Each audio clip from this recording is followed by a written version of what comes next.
or transfigure in everyday language. And that is the name given to this episode in the life of Jesus we have heard this morning. Strangely, the Greek word from which it is translated is more familiar in the English form of metamorphosis. That's not a word we use very much either. Metamorphosis, meaning to change form or character. The chrysalis, which turns into a beautiful butterfly, is the process of metamorphosis.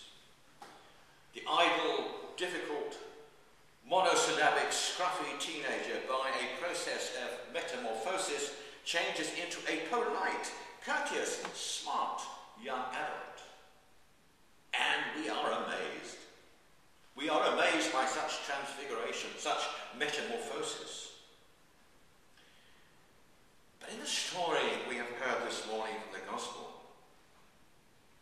it was not Jesus who changed. How could that be?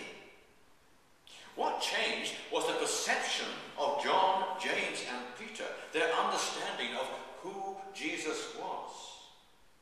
And what tremendous insight and understanding accompanied that moment. Perhaps in our lives something has eluded us, something we have not been able to grasp or understand, and suddenly it becomes clear. Years ago I had problems with arithmetical and geometric progressions. How they worked totally escaped me, until one day comprehension dawned. It was as if a great light shone on me, as if some weight had been taken off my shoulders, and the fear of all those problems disappeared. And what brought such comprehension, such understanding?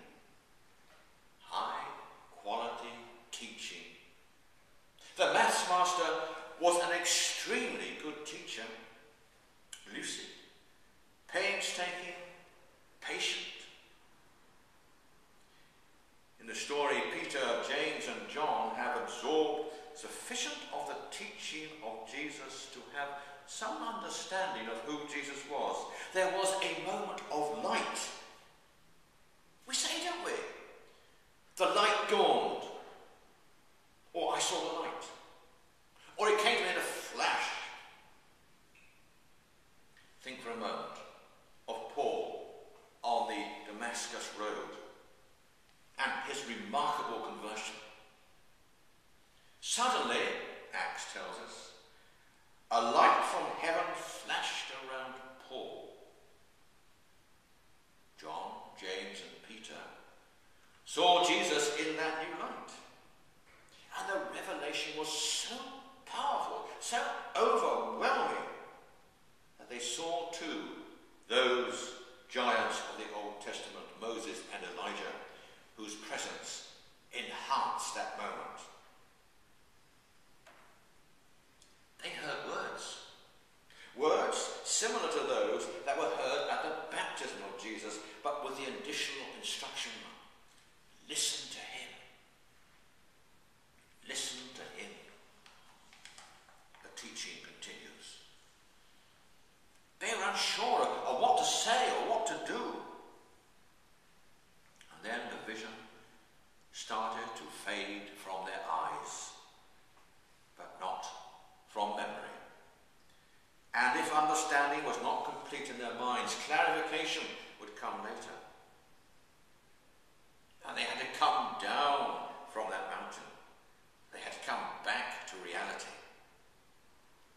We say sometimes, don't we, that a person, he or she, must come down from the mountain. Come down to reality. And what does the story have for us today? In a way, if you like, it is part of the Epiphany, the manifestation of God. And I think that one of the lessons we may draw is that we are asked to see Jesus in a new light. There are those who say of Jesus that he was a good teacher, and only that, and no more. Or a most brilliant moral thinker and philosopher.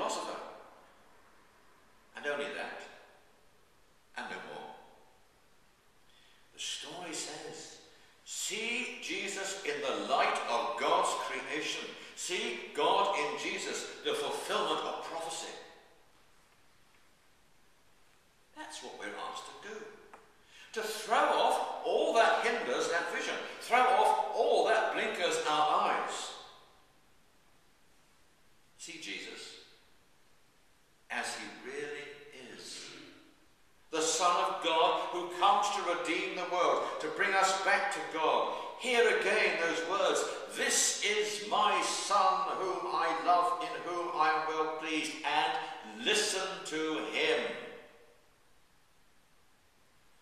Yes, listen to Jesus, the supreme teacher, lucid, painstaking and patient, who by his teaching, life, death and resurrection makes God accessible to us all and lifts from us the burden of ununderstanding. Then we too can take on some of the attributes of the transfiguration. We too become changed people, and we too can shine like beacons in this world of darkness and despair. We too can play a part in the transfiguration of the world from a place of suffering, want and injustice to a realm